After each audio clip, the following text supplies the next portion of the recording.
भगवान, एक तो मेरा काम नहीं चल रहा, ऊपर से घर की चिंता लेकर तो मेरा दम निकला जा रहा है। मेरी दोनों बेटियां पता नहीं कैसे अपनी जिंदगी संभालेंगी। क्या किस्मत है मेरी, समझ नहीं आता। अरे रघु अपनी किस्मत को कोसते हुए जा रहा था।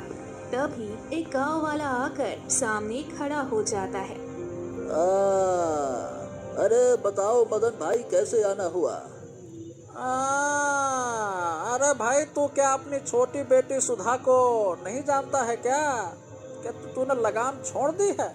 अरे वो एक गरीब लड़के नीरज से प्यार करती है। कैसा बाप है रे तू? तेरी पत्नी नहीं रही तो क्या बेटियों पर ध्यान नहीं देगा क्या? कहीं भी मुंह मारेगी हैं? अरे कैसी बातें कर रहा है मदन, ऐसा नहीं हो सकता। अरे तो क्या मैं झूठ बोल रहा हूँ क्या? कल ही मैं नदी के किनारे तुम्हारी छोटी बेटी सुधा और नीरज को घंटों बातें करते हुए देखा था। बड़ा एकदम माँ मन लगा के बातें कर रहे थे। मैं बगल में लकड़ियाँ काट रहा था, इसलिए मैंने उनको टोका नहीं। मैंने कहा देखूं चल क्या रहा है। अरे समझ में आया कि यहाँ तो प्यार की खिचड़ी पक रही है, भविष्य के सपने बुने जा रहे हैं। मैंने सोचा तुमको बता दूं भैया, होने वाले दामाद की खबर ससुर जी को तो होनी चाहिए ना। चलो ससुर जी, ध्यान रखो अपने दामाद का। मदन वहां से चला जाता है और रघु गुस्से में आग बबूला होकर घर की ओर बढ़ता है। क्या हुआ पिताजी? आप बहुत परेशान लग रहे हो। अरे ये बताओ, सुधा कहाँ है? कहीं दिखाई नहीं दे रही, कहाँ चली गई वो? पिताजी, आप जानते हैं वो कभी घर पर रहती ही नहीं है। मैं उसे कितना समझाती हूँ कि पिताजी की बात मान लिया कर, पर वो हमारी एक भी बात सुनने को तैयार नहीं रहती। आज कहाँ है? इतने में आ, तुम सुधा? कुछ नहीं पिताजी, वो मैं बस। झूठ मत बोलो, मुझे सब कुछ पता चल गया है। तुम तालाब के किनारे उस गरीब फटीचर नीरज से मिलने गई थी। अरे मैंने तुमको कितनी बार कहा था उसे भूल जाओ भूल जाओ, फिर भी तुम उससे मिलने के लिए गई हैं? क्यों मिलने के लिए गई उससे, बताओ क्यों गई? पिताजी, मैं उससे बहुत प्रेम करती हूँ और मैं उसके बिना नहीं रह सकती। मुझे उससे शादी करना है। ओह, अरे देखो, तुम्हारी इसी जिद की वजह से तुम भिखारी के घर चली जाओगी।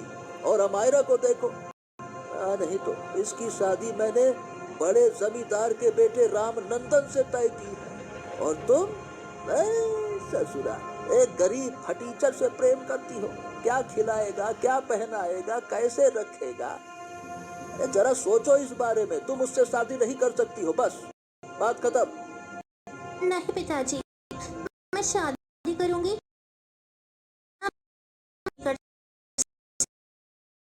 मतलब शादी करना चाहती हो तो जाकर उसी से शादी कर लेना, लेकिन एक बात ध्यान रखना, उसके बाद मेरे दरवाजे तुम्हारे लिए हमेशा के लिए बंद हो जाएंगे, फिर वापस लौट कर ना आना। धीरे धीरे वक्त बीतता है और अमायरा जमींदार के बेटे रामनंदन से हो जाती है। वहीं सुधा मंदिर में गरीब नीरज से शादी कर लेती है। देखो बेटा, अब तुम दोनों की शादी हो गई है। हमारे ससुराल में अच्छे से रहना और साथ में शिकायत का मौका ना देना बेटा। पिताजी, मैं अपने पति के साथ आशीर्वाद लेने आती है। रुक जा रुक जा रुक जा, तुम मेरे पाँव नहीं छू सकती हो।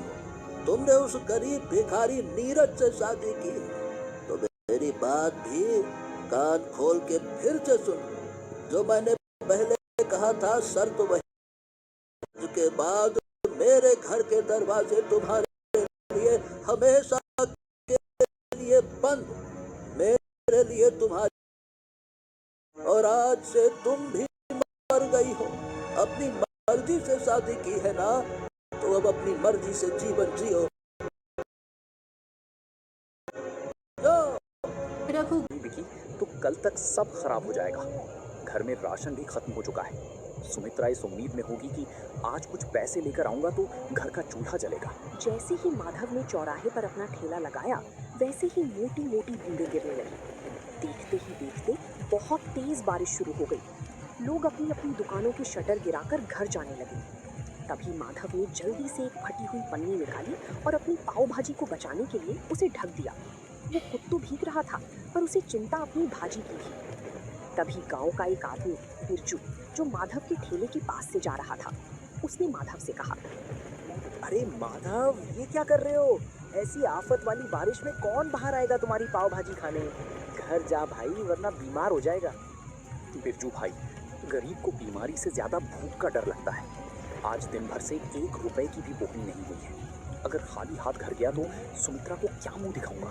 बारिश और भी तेज हो गई। वो एक पेड़ के नीचे खड़ा होकर बस आसमान की तरफ देखने लगा। उसकी आंखों में आंसू थे और दिल में डर। रात के 8 बज गए थे। बारिश थोड़ी धीमी हुई थी, लेकिन हर तरफ सन्नाटा था। माधव ने सोच लिया था कि आज का दिन उसके लिए खराब गया। अब घर लौट जाना चाहिए। वो अपना सामान समेट ही रहा था कि अचानक एक बड़ी सी कार कीचड़ उछालती हुई आई और सीधे माधव के ठेले के पास आकर रुक गई। उस कार से एक साहब बाहर उतारते हैं और कहते हैं, ओ भाई, क्या कुछ खाने को मिलेगा? हम लोग शहर जा रहे थे, लेकिन आगे का रास्ता बंद है। बहुत जोर की भूख लगी है। जी साहब, भाजी तो तैयार है, बस पाव गरम करने की देर है।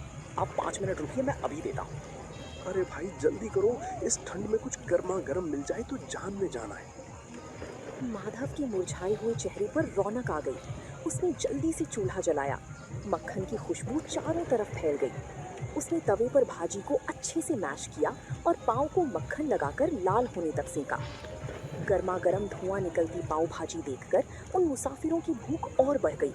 जिसके बाद माधव गर्मा गर्म पाव भाजी की प्लेट सजाकर साहब को देता है। लीजिए साहब, गर्मा गर्म पाव भाजी खाइए। जिसके बाद साहब जैसे ही पाव भाजी का एक निवाला खाते हैं तो माधव से कहते हैं, वाह भाई, क्या स्वाद है।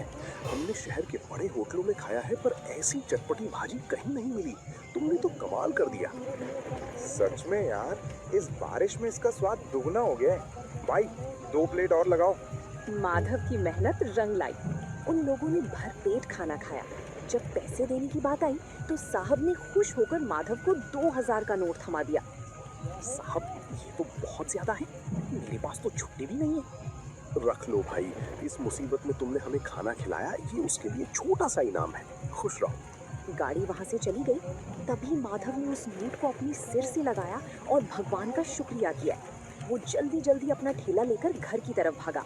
उसे लग रहा था जैसे आज वो दुनिया का सबसे अमीर आदमी है, पर उसे नहीं पता था कि गांव का ही एक लालची आदमी राजेश ये सब छिपकर देख रहा था और उसके मन में जलन पैदा हो रही थी। राजेश गांव में एक छोटी सी किराने की दुकान चलाता था, लेकिन उसका दिल बहुत छोटा था।